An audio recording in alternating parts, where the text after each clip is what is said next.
Hello and welcome everyone.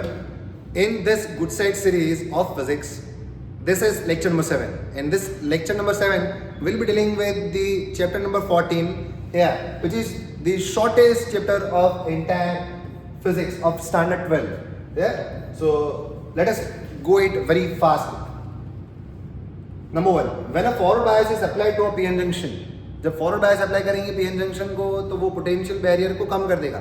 याद रखना कि चैप्टर के पीछे जो एक्सरसाइज के अंदर 6-7 एमसीक्यूज आपको दे के रखे वो आपको अच्छे से करने हैं. उसमें से भी एक क्वेश्चन आ सकता है. या it's very easy question. If the forward voltage in the diode is increased the width of depletion region, अगर फॉरवर्ड वोल्टेज ही बढ़ा दोगे तो विड्थ तो कम ही होने वाली है भाई. या इट गोज ऑन डिक्रीजिंग में कोई लॉजिक ही नहीं है इसमें. आप जानते हो, suppose a pure silicon crystal has this much of atoms per meter cube.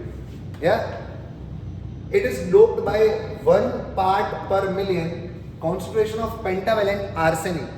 भाई पेंटावेलेंट इम्प्योरिटीज अगर आप ऐड कर रहे हो तो उसके अंदर आपको ख्याल रखना है कि पेंटावेलेंट मतलब n टाइप बनेगा. तो calculate the number of electrons and holes. तो आपको ऑफिशियली जो मिलेगा वो n ही होगा. फिर वो रिलेशन है ना, ni square is equal to ne into NH. तो ni भी दिया है आपको तो आप NH ढूंढ सकते हो. लेकिन कैसे करें सर? भाई टेक्सचुअल सम ही है जिसके अंदर 5 इंटू 10 की पावर एटम्स पर मीटर क्यूब है. तो उन लोगों ने क्या बोला है कि अगर आपके पास 10 to the power 6 silicon atoms है तो उसके अंदर आर्सेनिक कितना होगा? 1. तो ओरिजिनली अपने पास कितने हैं? 5 इंटू 10 टू द पावर 28 में number of arsenic contributes 1 electron. So directly आपको Ne ही मिलेगा. तो N ही यहाँ से मिल जाएगा और Ni square is equal to Ne into NH से आपको NH मिल जाएगा. ख्याल रखना, बोर्ड वालों ने इस बार यही क्वेश्चन पूछा था लेकिन अलग तरीके से पूछा था, शायद बच्चे लोग कंफ्यूज हो जाए. For a PN junction the intensity of electric field is this much.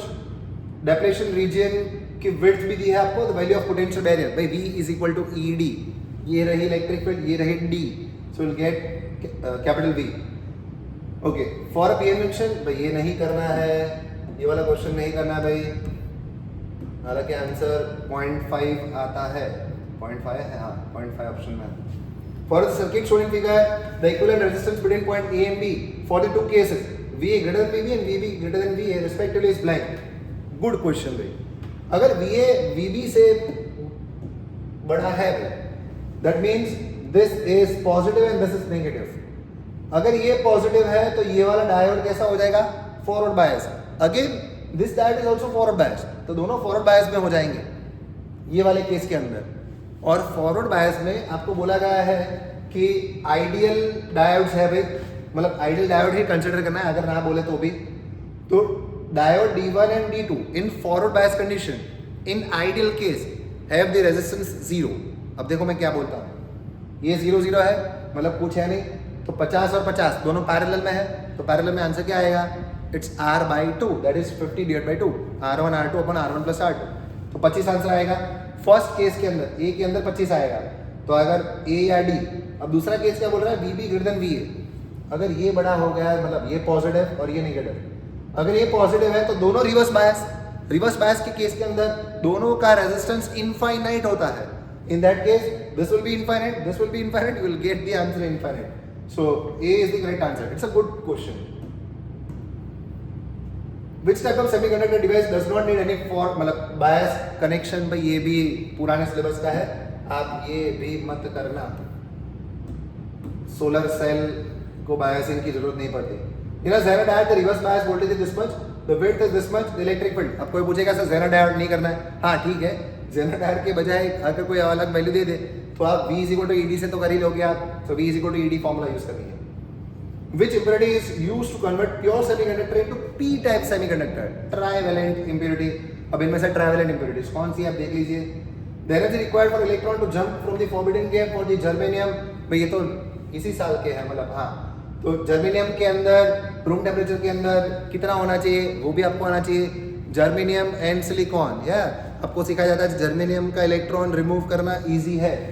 तो 0.72. When a forward bias is applied to PN junction क्या होगा फॉरवर्ड बायस करने से? अभी पहले सिखाया carbon silicon germanium textbook का एक्सरसाइज का MCQ very easy. The approximate range of resistivity ये भी आपको करनी है, resistivity for the metals, for the non metals, for the semiconductors, वो रेंज सब देख लेना भाई। The pure semiconductor the energy required for the electron to jump forbidding him from the silicon. भाई सिलिकॉन के लिए एनर्जी गैप थोड़ी ज्यादा होती है 1.1। Suppose pure silicon crystal this many atoms it is doped by 1 अच्छा pentavalent. Calculate the number of electron density. भाई electron जो पहले किया वही, हालांकि उसमें होल पूछा था शायद। या this is all regarding chapter number 14। भाई इसमें आप ज़्यादा प्रैक्टिस करना चाहो तो आप क्या कर सकते हो, आप जो बोर्ड में एमसीक्यूज करते हो ना प्रिपरेशन के लिए, वो आप फिर से एक बार फटाफट से देख लोगे, हालांकि उसमें भी बहुत टाइम नहीं लगेगा। So wait for the next upcoming video. Till then bye bye, take care and do the work very properly. Bye bye.